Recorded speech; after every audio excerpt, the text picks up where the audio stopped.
الحمدللہ رب العالمین والصلاة والسلام علی سید الانبیاء والمرسلین اما بعد فاعوذ باللہ من الشیطان الرجیم بسم اللہ الرحمن الرحیم یاسین والقرآن الحکیم انک لمن المرسلین اللہم صلی علی سیدنا و مولانا محمد وعلی آل سیدنا و مولانا محمد وبارک وسلم۔ معزز ناظرین کرام، درس قرآن پروگرام میں آج ہم سورہ یاسین کا ترجمہ اور اس کی تفسیر بیان کریں گے۔ جیسا کہ آپ کے علم میں ہے کہ یہ 22ویں پارے میں ہے اور پھر 23ویں پارے میں اس کا اختتام ہوتا ہے۔ 22ویں پارے سے شروع ہوتی ہے اور 23ویں پارے میں اس کے 5 رکوع مکمل ہوتے ہیں۔ اس سورہ مقدسہ میں جیسا کہ آپ سکرین پر دیکھ رہے ہیں کہ 5 رکوع ہیں اور 83 آیات مقدسہ ہیں۔ اس سورہ پاک کا نام یاسین ہے۔ یہ لفظ 2 حرفوں سے مرکب ہے جو کہ اس سورہ مقدسہ کی پہلی آیت میں مذکور ہے۔ اس سورہ مقدسہ کو قرآن مجید کا دل کہتے ہیں، قلب قرآن، اور یہ قلب قرآن کا دل ہے۔ اس سلسلہ میں نبی مکرم نور مجسم خاتم النبیین سیدنا محمد مصطفیٰ صلی اللہ علیہ وآلہ وسلم نے اس سورہ مقدسہ کے فضائل بیان فرمائے ہیں۔ جامع ترمذی میں حضرت انس بن مالک رضی اللہ تعالیٰ عنہ روایت فرماتے ہیں کہ نبی اکرم صلی اللہ علیہ وآلہ وسلم نے فرمایا کہ ہر شے کا ایک دل ہوتا ہے اور قرآن کا دل سورہ یاسین ہے۔ جس نے یاسین کو پڑھا، اللہ تعالیٰ اس کو یاسین کے پڑھنے کی وجہ سے اللہ تعالیٰ 10 مرتبہ قرآن مجید پڑھنے کا اجر عطا فرمائے گا۔ حضرت ابو ہریرہ رضی اللہ تعالیٰ عنہ بیان فرماتے ہیں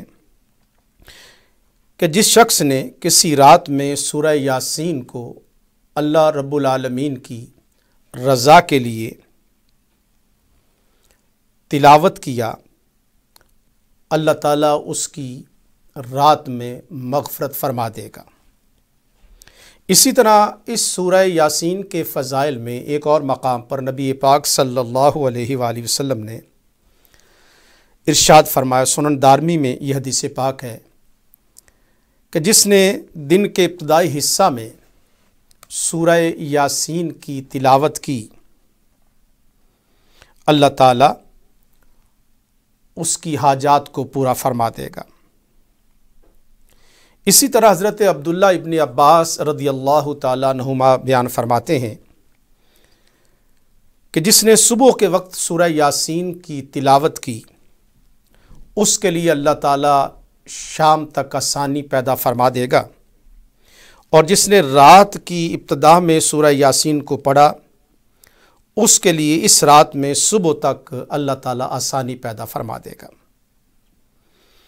ایک اور مقام پر حضور اکرم صلی اللہ علیہ وآلہ وسلم نے ارشاد فرمایا کہ سورہ یاسین قرآن مجید کا قلب ہے۔ جو شخص بھی اللہ کی رضا اور آخرت کے لیے اس کی تلاوت کرے گا، اللہ تعالیٰ اس کے پچھلے گناہوں کو معاف فرما دے گا۔ اور پھر حضور علیہ الصلوۃ والسلام نے یہ بھی یاسین کو اپنے مردوں پر پڑھا کرو۔ امام طبرانی نے حضرت انس رضی اللہ تعالیٰ عنہ سے روایت فرمایا ہے کہ حضور اکرم صلی اللہ علیہ وآلہ وسلم نے فرمایا، جو شخص ہر رات یاسین پڑھنے پر دوام کرے وہ مر جائے گا تو شہادت کی موت مرے گا۔ اسی طرح سے حضرت عبداللہ ابن عباس رضی اللہ تعالیٰ عنہما سے روایت ہے کہ نبی اکرم صلی اللہ علیہ وآلہ وسلم نے ارشاد فرمایا کہ مجھے پسند ہے کہ میری امت میں سے ہر شخص کے دل میں سورہ یاسین ہو، یعنی سورہ یاسین کو یاد کیا جائے۔ اسی طرح سے حضور علیہ الصلوۃ والسلام نے ارشاد فرمایا، جس نے میت کے پاس بھی یاسین کو پڑھا اللہ اس پر آسانی فرما دے گا۔ یعنی یہ زندوں کو بھی فائدہ پہنچاتی ہے اور مردوں کو بھی فائدہ پہنچاتی ہے۔ امام حاکم نے بیان کیا ہے، آپ روایت فرماتے ہیں کہ جس شخص کے دل میں سختی ہو وہ اس سورہ مقدسہ کو پڑھے تو اللہ تعالیٰ اس کے دل کو نرم فرما دے گا۔ اسی طرح سے حضرت ابو بکر صدیق رضی اللہ تعالیٰ عنہ سے روایت کیا ہے کہ نبی اکرم صلی اللہ علیہ وآلہ وسلم نے فرمایا، جس شخص نے اپنے والدین کی یا ان میں سے کسی ایک کی ہر جمعہ زیارت کی اور ان کی قبر کے پاس سورہ یاسین پڑھی تو اللہ اس کے ہر حرف کے بدلہ میں ان کی مغفرت فرما دے گا۔ ناظرین کرام، یہ سورہ یاسین کے فضائل بیان کیے۔ دعا ہے کہ رب العالمین ہمیں روزانہ سورہ یاسین کی تلاوت کا ذوق اور شوق عطا فرمائے اور تلاوت کرنے کی اللہ تعالیٰ توفیق عطا فرمائے۔ جیسا کہ میں نے عرض کیا کہ سورہ یاسین قرآن مجید کا قلب ہے، دل ہے، تو مفسرین کرام فرماتے ہیں کہ اس کی حکمت کیا ہے۔ ایک حکمت تو یہ بیان کی گئی کہ اس سورہ مقدسہ میں آخرت کا ذکر ہے، جنت اور جہنم کا ذکر ہے، مرنے کے بعد زندہ کیے جانے کا ذکر ہے، تو فکر آخرت سے بندے کے دل سے دنیا کی محبت دور ہوتی ہے، مال کی محبت دور ہوتی ہے اور اپنے مولا کے ساتھ لو لگانے کی توفیق نصیب ہوتی ہے۔ چونکہ قلب کے تزکیہ کے لیے، قلب کی پاکیزگی کے لیے فکر آخرت ضروری ہے، تو اس اعتبار سے بدن کی صفائی جس طرح دل سے ہوتی ہے اور دل کی صفائی کرنے کے لیے دنیا کی محبت کو دور کرنا ضروری ہے، تو جو کوئی سورہ مقدسہ کے مضامین کو پڑھے گا، اس کا فہم حاصل کرے گا، اس پر غور و تدبر کرے گا، رب العالمین اس کے دل میں آخرت کی فکر پیدا کرے گا اور پھر وہ شخص مولا کے قریب ہوتا جائے گا، اس لیے کہ تمام گناہوں کی جڑ مال و متاع اور دنیا کی لذتوں کی محبت ہے۔ اسی طرح سے اس سورہ مقدسہ میں جیسا کہ میں نے عرض کیا کہ 5 رکوع ہیں اور اس کے مضامین کو اس سورہ مقدسہ میں بیان کیا گیا ہے۔ خاص طور پہ ناظرین کرام، جب ہم آگے چل کے تلاوت کرتے ہیں تو 7 مرتبہ اس سورہ مقدسہ میں مبین کا لفظ استعمال ہوا ہے۔ اہل نظر ان کے جو معارف بیان کیے ہیں وہ اپنی جگہ پڑھنے، سننے اور سمجھنے کے قابل ہے۔ آئیے اس سورہ مقدسہ کا آغاز کرتے ہیں۔ پہلا رکوع شروع ہو رہا ہے، اللہ کے نام سے شروع جو نہایت مہربان رحمت والا ہے۔ یاسین، یاسین یہ حروف مقطعات سے ہیں، ان کا معنی اللہ تعالیٰ جانتا ہے یا رب العالمین نے اپنے محبوب کو بیان فرما دیا۔ مفسرین کرام نے جہاں دیگر معانی بیان کیے ہیں، جو انتہائی لطف والا مرادی معنی ہے، اے سید و سردار، یہ حضور علیہ الصلوۃ والسلام کا اسم پاک ہے، یاسین، طٰہٰ۔ علامہ اقبال علیہ رحمہ نے بھی اسی لیے کہا کہ نگاہ عشق و مستی میں وہی اول وہی آخر، وہی قرآن وہی فرقان وہی یاسین وہی طٰہٰ۔ تو اے سید و سردار، والقرآن الحکیم، حکمت والے قرآن کی قسم، یہ قرآن حکمت سے بھرا ہوا ہے۔ وَنَزَّلْنَا عَلَيْكَ الْكِتَابَ تِبْيَانًا لِكُلِّ شَيْءٍ وَهُدًى وَرَحْمَةً وَبُشْرَىٰ لِلْمُسْلِمِينَ إِنَّا نَحْنُ نَزَّلْنَا الذِّكْرَ وَإِنَّا لَهُ لَحَافِظُونَ وَنُنَزِّلُ مِنَ الْقُرْآنِ مَا هُوَ شِفَاءٌ وَرَحْمَةٌ لِلْمُؤْمِنِينَ، یہ قرآن شفا بھی ہے اور اہل ایمان کے لیے رحمت بھی ہے۔ اور پھر فرمایا گیا کہ اِنَّكَ لَمِنَ الْمُرْسَلِينَ، اے محبوب صلی اللہ علیہ وآلہ وسلم، آپ مرسلین میں سے ہیں۔ آپ کے آباء و اجداد نسل در نسل تعلق انبیاء کرام کے ساتھ، آپ کے جد اعلیٰ سیدنا ابراہیم علیہ السلام۔ تو فرمایا کہ جو آپ پر اعتراض کرتے ہیں اور طرح طرح کے آپ کے اوپر باتیں کرتے ہیں، تو رب العالمین خود اعلان فرما رہا ہے، آیت نمبر 3، اِنَّکَ لَمِنَ الْمُرْسَلِينَ۔ آئیے 3 آیات ہم پڑھ چکے ہیں، اور اس کے بعد اگلا مقام 4 آیت 22واں پارہ آپ سکرین پر دیکھ رہے ہیں، علی صراط مستقیم، آپ سیدھی راہ پر ہیں، بلکہ آپ تو وہ ہے جو لوگوں کو سیدھا راہ دکھانے والے ہیں۔ اِنَّکَ لَتَہْدِی اِلیٰ صِرَاطٍ مستقیم، آپ خود بھی سیدھے راستے پر ہیں اور دوسروں کو بھی سیدھی راہ پر چلانے والے ہیں۔ یہ قرآن مجید کس نے نازل کیا؟ تنزیل العزیز الرحیم، عزت والے مہربان کا اتارا ہوا ہے۔ العزیز عزت والا، الرحیم مہربان، بہت مہربان۔ یہ یا عزیز و یا اللہ، یہ بھی اللہ تعالیٰ کے پیارے نام ہیں۔ اس کی تسبیح کرنے سے مشکلیں آسان ہوتی ہے، اس کا بھی وظیفہ اپنانا چاہیے۔ یا عزیز و یا اللہ، یہ اللہ تعالیٰ کے اسماء حسنہ ہیں، اسماء حسنہ ہیں، اور ان سے بھی دلوں کو بھی تازگی ملتی ہے، دلوں کو پاکیزگی نصیب ہوتی ہے، قلب و باطن کا وضو ہوتا ہے، اور دنیاوی امور بھی اللہ کے نام سے طے پا جاتے ہیں۔ اس کے بعد فرمایا گیا کہ اس غالب مہربان نے، عزت والے نے اس قرآن مجید کو نازل فرمایا۔ یہ اللہ کا کلام ہے۔ لِتُنذِرَ قَوْمًا مَّا أُنذِرَ آبَاؤُهُمْ فَهُمْ غَافِلُونَ، تاکہ تم ڈراؤ اس قوم کو، ما نافیہ ہے، نہیں ڈرایا گیا، آباؤہم ان کے باپ دادا کو، فہم غافلون تو وہ غفلت میں پڑے ہوئے ہیں۔ آپ جانتے ہیں کہ اس خطے میں حضرت ابراہیم علیہ السلام اور اسماعیل علیہ السلام کی تشریف آوری ہوئی، کعبۃ اللہ کی تعمیر ہوئی، تو اس کے بعد دیگر انبیاء کرام بنی اسرائیل میں آئے، تو تقریباً 3000 سال سے زیادہ کا عرصہ ہوا کہ اس طرف اللہ کا کوئی نبی تشریف فرما نہیں ہوا۔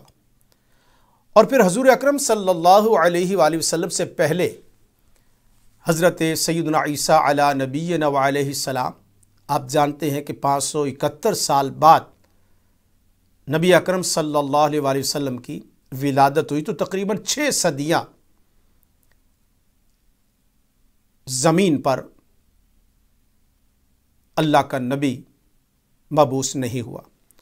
تو فرمایا گیا کہ ہم نے قرآن اس لیے نازل کیا، تو مرسلین میں سے ہیں، تاکہ آپ ڈر سنائیں اس قوم کو۔ نہیں ڈرایا گیا ان کے باپ دادا کو، 6 صدیاں گزر گئی، اور اس علاقے میں ابراہیم علیہ السلام، اسماعیل علیہ السلام کے بعد کسی اور کی آمد نہیں ہوئی ہے۔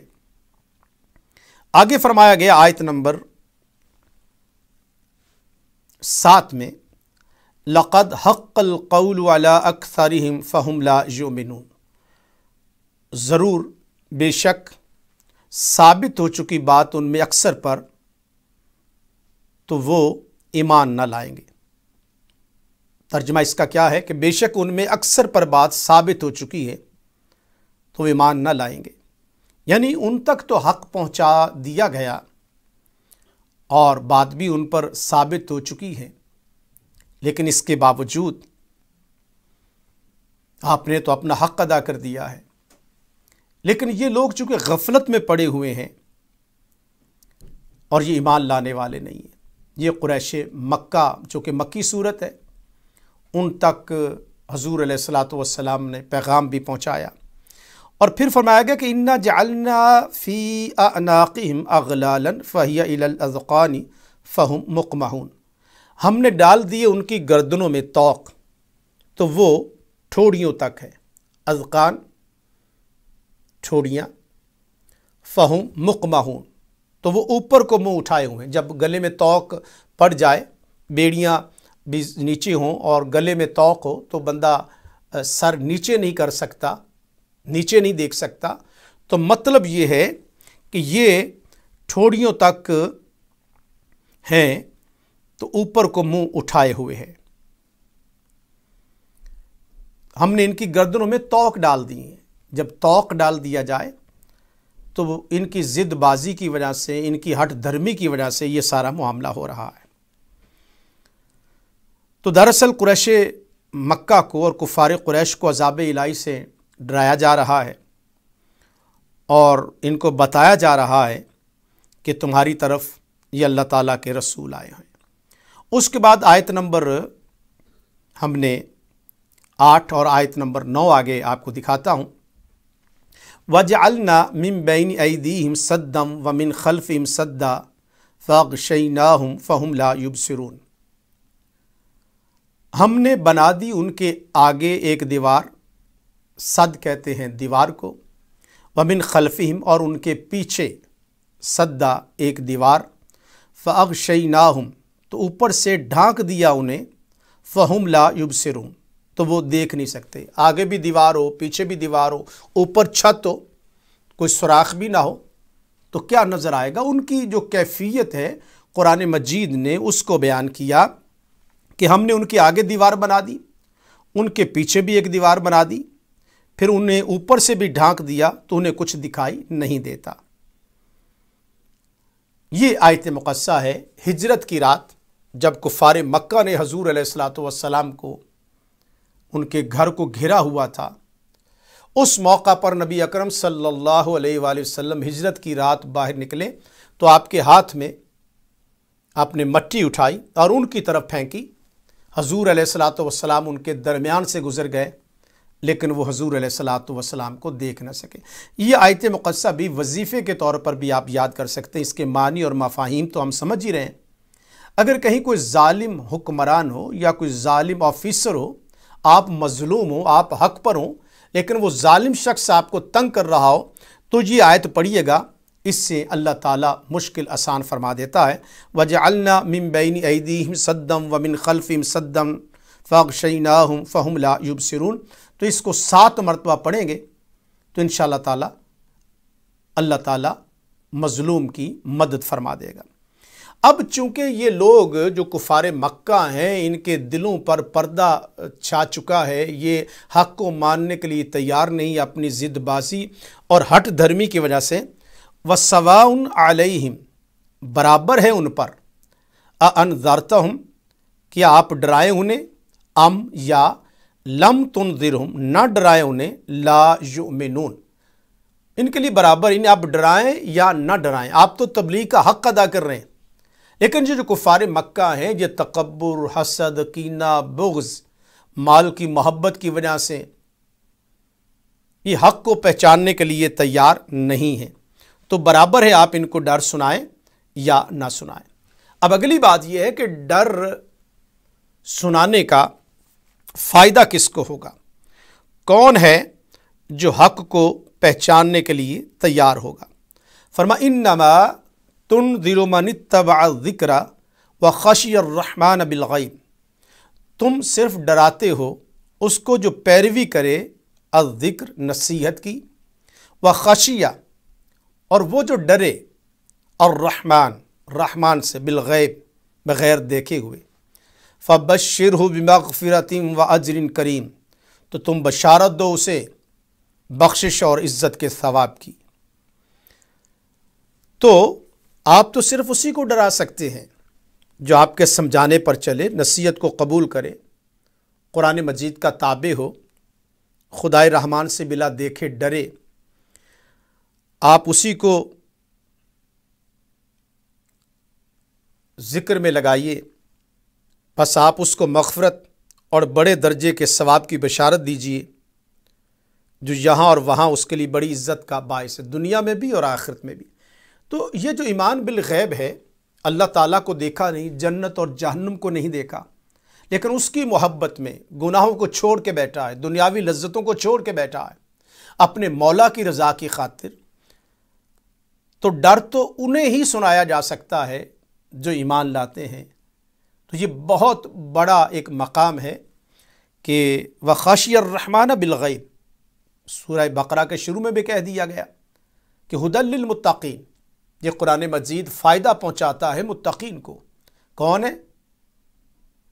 الذین یؤمنون بالغیب، یہ جو ہیں جو بغیر دیکھے ایمان لاتے ہیں، آخرت کو دیکھا نہیں ہے لیکن ایمان لائے بیٹھے ہیں۔ تو یہ ذکر بیان کیا گیا۔ پھر رب العالمین اپنی شان قدرت کو بیان کر رہا ہے آیت نمبر 12 میں، اور یہاں پر پہلا رکوع اب ختم ہو رہا، انا نحن، بے شک ہم، نحیی الموتى، زندہ کریں گے مردوں کو، وَنَكْتُبُ مَا قَدَّمُوا وَآثَارَهُمْ، اور ہم لکھ رہے ہیں، نکتب، ہم لکھ رہے ہیں، اکاؤنٹیبلٹی ہے، تمہارا ایک لمحہ بھی کہیں نہیں ہے، ہم لکھ رہے ہیں۔ ما قدموا، وہ جو انہوں نے آگے بھیجا، وآثارہم، اور ان کے پیچھے چھوڑے ہوئے نشانات، آگے بھی بھیجا ہے اور پیچھے بھی جو نشانات چھوڑے ہیں، یہ دونوں دیکھے جا رہے ہیں۔ وَكُلَّ شَيْءٍ، اور ہر چیز، أَحْصَيْنَاهُ، ہم نے شمار کر رکھا ہے اسے، فی امام مبین، ایک بڑی واضح ظاہر کر دینے والی کتاب میں۔ تو یہاں ارشاد فرمایا گیا کہ بے شک ہم مردوں کو زندہ کرتے ہیں، کریں گے بھی، اور ہم ہی یعنی فرشتے وہ سب لکھتے ہیں، فرشتے سب کچھ لکھ رہے ہیں، جو اعمال آگے بھیجتے ہیں وہ بھی، اور ان کے اپنے اعمال کے اثرات۔ یہ بہت اہم بات، قرآن مجید سارا ہی اہم ہے، لیکن یہاں موجودہ دور کے اعتبار سے ذرا غور کیجئے گا۔ ما قدموا، جو آگے چلے گئے، وآثارہم، اور جو پیچھے چھوڑے، یہ آپ اس میں صدقہ جاریہ ہے۔ اگر کسی شخص نے اچھا کام کیا، صدقہ جاریہ چھوڑ دیا، تو وہ جو آثار ہیں اس کے اثرات اور ثواب بھی آخرت میں ملتے رہیں گے۔ آج کا دور چونکہ سوشل میڈیا، میں ایک مثال دے دیتا ہوں، مثلا یوٹیوب ہے، فیس بک ہے، اس پر اگر کسی نے اچھی ویڈیو لوگوں کو نصیحت والی ڈالی، تو مرنے کے بعد بھی اس کے آثار تو پیچھے باقی ہوں گے۔ اس سے کسی کو نصیحت ملے گی، کسی کا درس قرآن ہے، اللہ کا ذکر ہے، اس کی تو ڈیتھ ہو گئی، لیکن اس کے جو دنیا میں آثار ہیں اس کے بھی اثرات ہوں گے۔ لیکن اگر کسی نے بد تہذیبی کو پھیلایا، عریانی اور فحاشی کو پھیلایا، اور ایسے ویڈیوز چھوڑ کر گیا یوٹیوب پر کہ جس کو دیکھ کر لوگوں کو گمراہی کا راستہ ملے یا بے حیائی کی طرف جائے، تو مرنے کے بعد بھی اس کے اثرات اسے ملتے رہیں گے۔ تو موجودہ دور میں سوشل میڈیا کا استعمال بڑے احتیاط کے ساتھ ہونا چاہیے۔ مرنے کے بعد بھی اس کا عذاب مرنے والے کو ان آثار کی بنیاد پر ہوتا رہے گا۔ محترم ناظرین اکرام، یہاں پر پہلا رکوع ختم ہوا، اور اس میں جو امام مبین ہے، یہ لفظ جو آخر میں آیا، میں نے کہا کہ 7 مرتبہ مبین ہے۔ تو یہاں اس امام مبین سے مراد کیا ہے؟ اللہ تعالیٰ کو ہر چیز کا علم ہے، انسان جو کرے گا، جو اثر چھوڑے گا، سب اس کی روشن کتاب لوح محفوظ میں درج ہے۔ یہ بات اللہ کی خالقیت، احاطہ علمی اور قدرت پر مشاہدہ ہے۔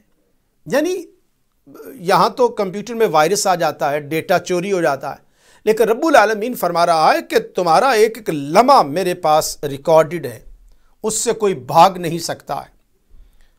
آئیے ناظرین کرام، اب بڑھتے ہیں دوسرے رکوع کی طرف۔ یہ دوسرا رکوع آیت نمبر 13 سے شروع ہو رہا ہے۔ یہاں پر آپ دیکھ لیجئے گا، یہ آیت نمبر یہاں 12 ہے، تو یہاں یہ پہلا رکوع آپ دیکھ رہے ہیں کہ پہلا رکوع ختم ہوا۔ اس کے بعد یہ جو دوسرا رکوع ہے، یہاں ہے وَضْرِبْ لَهُمْ مَثَلًا أَصْحَابَ الْقَرْيَةِ، بیان کرو ان سے مثال شہر والوں کی، اصحاب القریہ، یہ شہر ہے۔ اس میں مفسرین کرام کسی نے انطاکیہ کہا، کسی نے مصر کا شہر کہا۔ تو قرآن مجید کوئی تاریخ کی کتاب نہیں، اس سے جو ہمیں پیغام اور میسج مل رہا ہے اس کو ہم بیان کر رہے ہیں۔ وَضْرِبْ لَهُمْ مَثَلًا، اور بیان کرو ان سے مثال اصحاب القریہ، شہر والوں کی طرف۔ اِذْ جَاءَهَا الْمُرْسَلُونَ، جب آئے ان کے پاس رسول، اللہ تعالیٰ کا نمائندہ حق بیان کرنے کے لیے۔ اللہ تعالیٰ قرآن مجید فرماتا ہے کہ جب ان کے پاس گاؤں والوں کا قصہ بیان فرمائیے، جب ان کے پاس ہمارے رسول آئے۔ اِذْ أَرْسَلْنَا إِلَيْهِمُ اثْنَيْنِ، جب ہمارے مرسلون رسول آئے تو یہاں فرمایا گیا کہ اِذْ أَرْسَلْنَا إِلَيْهِمُ اثْنَيْنِ، جب ہم نے رسول بھیجے ان کی طرف، اثنین، دو رسول بھیجے۔ فَكَذَّبُوهُمَا، ان گاؤں والوں نے ان دونوں رسولوں کو جھٹلایا۔ فَعَزَّزْنَا، ہم نے مدد دی، سپورٹ کے لیے، بِثَالِثٍ، تیسرے کے ذریعہ سے، تیسرے رسول کو بھی بھیجا۔ فَقَالُوا، وہ جو تینوں تھے انہوں نے بستی والوں کو، شہر والوں کو، قریہ والوں کو، گاؤں والوں کو سمجھایا۔ فَقَالُوا إِنَّا إِلَيْكُمْ مُرْسَلُونَ، یہ سورہ یاسین کی آیت نمبر 14 ہے۔ ان تینوں نے کہا کہ ہم تمہاری طرف رسول بھیجے گئے ہیں، ہم تمہاری طرف بھیجے گئے ہیں۔ قالوا، وہ جو مشرکین تھے، کفار تھے، انہوں نے کہا ما انتم الا بشر مثلنا، ان لوگوں نے کہا نہیں تم مگر ہمارے جیسے آدمی، الا بشر مثلنا، اللہ تعالیٰ کے جو بھیجے ہوئے ہیں ان کو مطلق بشریت کا تانا دینا جو کفار کا طریقہ ہے۔ انبیاء کرام بشر تو ہوتے ہیں لیکن اپنی مثلیت کے لیے گمان کرنا یہ کفار کا طریقہ ہے۔ اللہ تعالیٰ ہمیں اس سے محفوظ فرمائے۔ پھر انہوں نے یہ بھی کہا گاؤں والوں نے کہ وما انزل الرحمن من شیء، نہیں اتاری رحمان نے کوئی چیز۔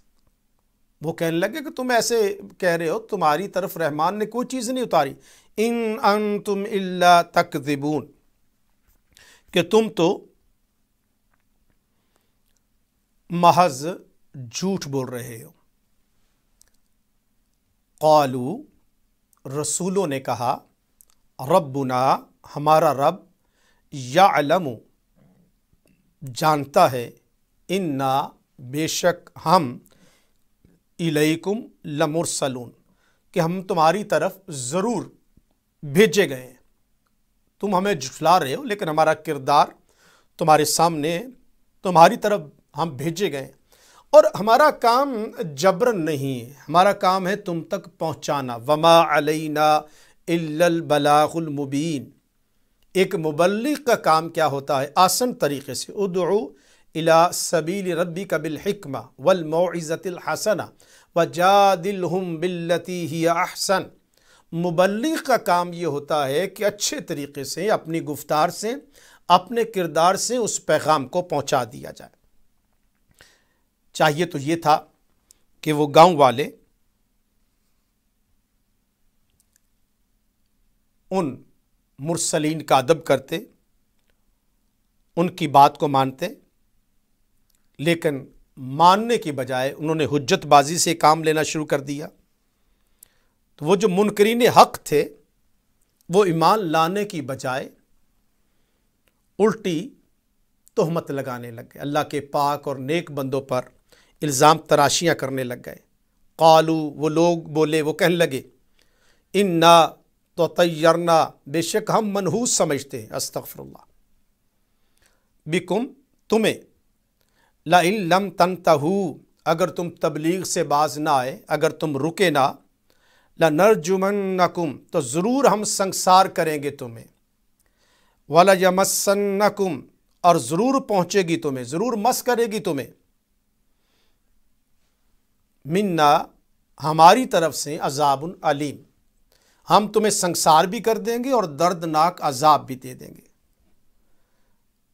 اب جواب میں وہ جو رسول تھے انہوں نے فرمایا، قالو، رسولوں نے فرمایا، طائرکم معکم، تمہاری نوست تمہارے ساتھ ہے، ہم تو حق کا راستہ بتانے آئے ہیں، تمہارے اعمال ہیں، یا تم جو بدکاریاں کر رہے ہو، مال ناپ تول میں کمی کر رہے ہو، دوسرے کا حق چھین رہے ہو، تو یہ جو بارشیں نہیں ہو رہی، یہ نوست نہیں ہو رہی، یہ تمہارے اعمال کی وجہ سے ہے۔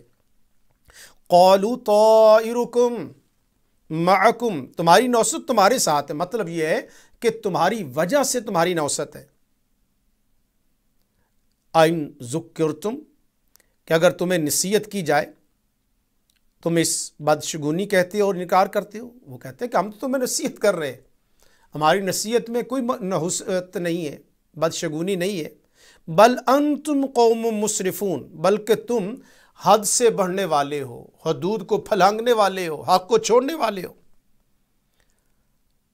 اب جب انہوں نے تبلیغ کی تو انہی کی قوم کا ایک شخص جس کو اللہ تعالیٰ نے ایمان کی دولت عطا فرمائی، مفسرین کرام نے ان کا نام بھی لکھا، حبیب نجار، جنہوں نے اسلام قبول کیا، تو ایک مرد مومن ہے جن کو حدیث پاک میں حبیب کے نام سے فرمایا گیا ہے۔ اب حق جب آ جاتا ہے تو پھر بندہ حق کا ساتھ دیتا ہے، تو حبیب نے آ کر ان 3 پاکیزہ رسولوں کی مدد کرنے کے لیے، ان کے پیغام میں تائید شامل کرنے کے لیے اب قرآن مجید حبیب کا تذکرہ فرما رہی ہے۔ جو راجلون ہے، ایک مرد، اس سے مراد مفسرین کرام فرماتے ہیں کہ یہ جو حبیب ہے ایک مرد، اس کا نام حدیث پاک میں حبیب۔ وَجَاءَ مِنْ أَقْصَى الْمَدِينَةِ، اور آیا شہر کے دور والے کنارے سے ایک مرد، دوڑتا ہوا آیا، یسا دوڑتا ہوا، یہ راجل ان سے مراد حبیب۔ تو انہوں نے آ کر قال، حبیب نے اپنی قوم سے خطاب کرتے ہوئے کہا، یا قومی، اے میری قوم، اتبعوا المرسلین، میں تمہارا خیر خواہ ہوں، ہمدرد ہوں، حجت بازی نہ کرو، ہٹ دھرمی نہ کرو، ضد سے باز آ جاؤ، حق کو پہچانو، آنکھیں بند نہ کرو، رسولوں کی پیروی کرو، ان کی اتباع کرو، تمہیں سکون مل جائے گا۔ اتبعوا، پیروی کرو، من لا یسألکم اجرا وہم مہتدون، اس کی جو نہیں مانگتا تم سے اجرن، کوئی معاوضہ، یہ اللہ کی رضا کے لیے تمہارے ہمدرد ہیں، تمہارے خیر خواہ ہیں، تمہیں حق کی طرف بلا رہے ہیں، وہم مہتدون، اور وہ ہدایت یافتہ ہیں۔ یعنی یہ جو تبلیغ کر رہے ہیں، تمہیں حق کی طرف بلا رہے ہیں، ان کی کوئی ذاتی دنیاوی غرض نہیں ہے، یہ صرف اللہ کی رضا کے لیے تمہیں بلا رہے ہیں۔ ایسوں کی بات کو نہ ماننا یہ بہت بڑی نادانی اور بے عقلی ہے۔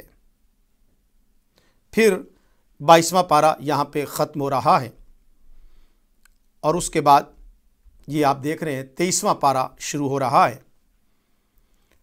اور 23ویں پارے کی جو پہلی آیت ہے، یہ خطاب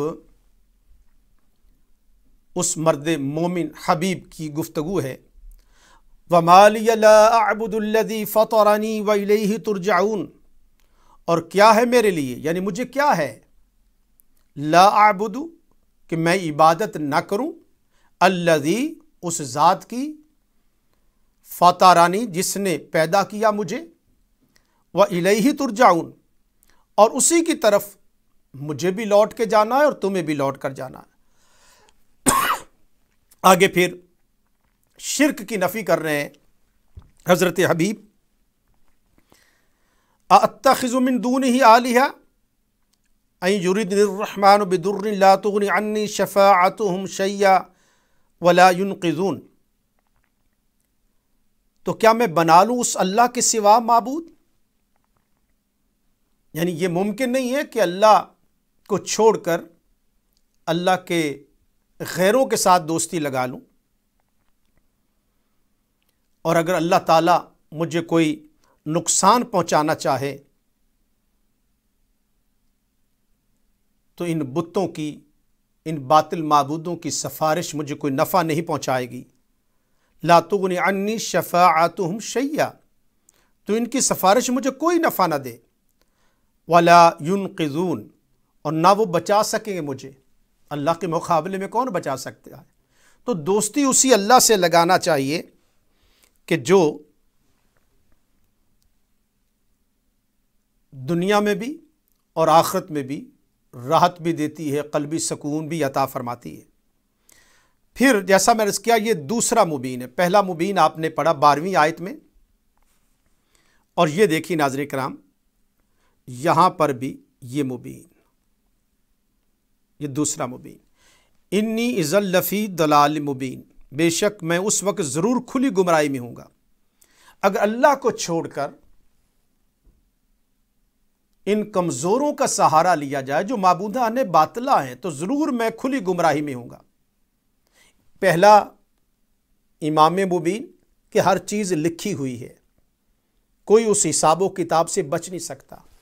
دوسری بات یہاں بیان کی گئی ہے آیت نمبر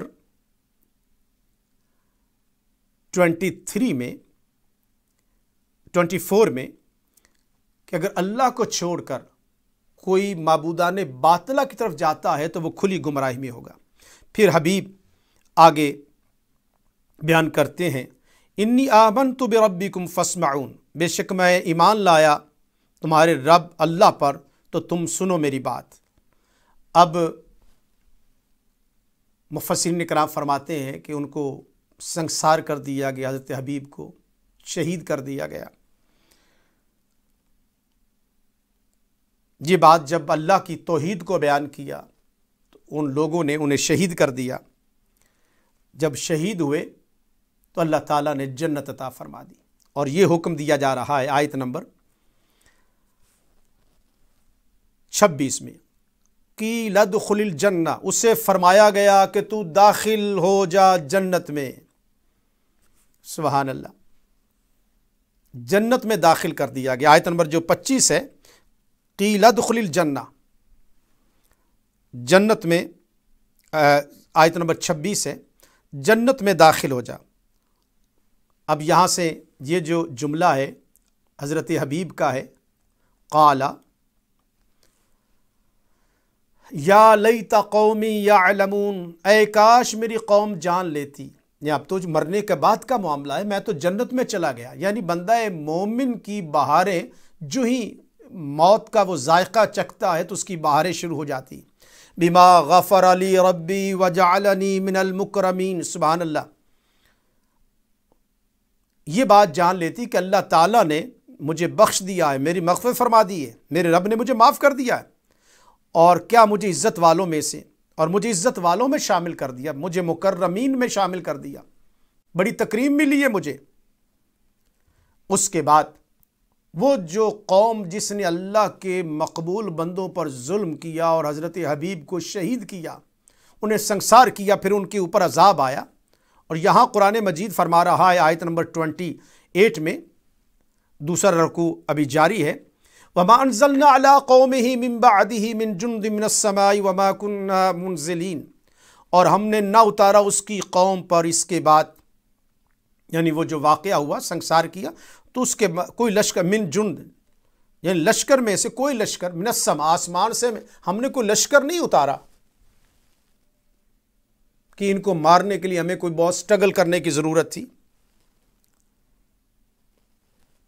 ہم نے اس کی قوم پر اس کے بعد آسمان سے کوئی لشکر نہیں اتارا، نہ ہم کو اتارنے کی ضرورت تھی۔ وَمَا كُنَّا مُنزِلِينَ، ان کو ختم کرنے کے لیے جو اپنے آپ کو بڑے ظالم اور جابر اور بڑا طاقتور سمجھتے ہیں، اللہ کی بارگاہ میں ان کو ختم کرنا کوئی مسئلہ نہیں ہے۔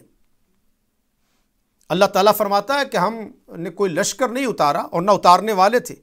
ہوا کیا ان کے ساتھ؟ ان کانت اللہ صیحۃ واحدۃ فاذا هم خامدون، نہیں تھی وہ سزا مگر ایک چیخ جو جبھی وہ بجھ کر رہ گئے۔ ایک چیخ آئی، چنگھاڑ آئی، اور ایسے جیسے جلا کے راکھ کر دیا گیا ان کو، اور وہ تباہ و برباد ہو گئے۔ مفسرین کرام فرماتے ہیں کہ فرشتے نے ایک چیخ ماری جس نے ان کو ہلاک کر دیا، جیسے بجھ گئے، کوئلہ کی طرح ہو گئے وہ۔ اب اس کے بعد فرمایا جا رہا ہے یا حسرتن علی العباد، ہائے افسوس ان بندوں پر، ما تأتیہم نہیں آتا ان کے پاس، من رسول کوئی رسول، الا کانوا بہ یستہزئون مگر وہ اس سے ٹھٹھا مذاق کرتے ہیں۔ یستہزئون رسولوں کے ساتھ جو کسی معاوضہ کے بغیر ان کو حق کی طرف بلاتے ہیں، یہ لوگ ان کے ساتھ ٹھٹھا اور مذاق کرتے ہیں۔ اس کے بعد آیت نمبر 31 میں فرمایا گیا الم یروا کم اہلکنا قبلہم من القرون انہم الیہم لا یرجعون، کیا انہوں نے نہیں دیکھا، الم یروا کیا انہوں نے نہ دیکھا، کم کتنی، اہلکنا ہم نے ہلاک کر دیں، قبلہم ان سے پہلے، من القرون بستیاں، قومیں، کتنی قومیں ان سے پہلے ہم نے تباہ و برباد کر دی، ان سے پہلے ہلاک کر دی، انہم الیہم لا یرجعون اب وہ جن کو ہلاک کر دیا وہ دنیا سے صفحہ سے مٹ گئے، اب وہ لوٹ کر واپس نہیں آئیں گے، ان کو نیست و نابود کر دیا، ان کا اب نام و نشان باقی نہیں ہے۔ وہ قومیں تباہ و برباد ہو گئیں جو اپنے آپ کو بڑی متکبر سمجھتی تھی، انبیاء کرام کی بے ادبی کرنے والے تباہ و برباد ہو کے رہ گئے۔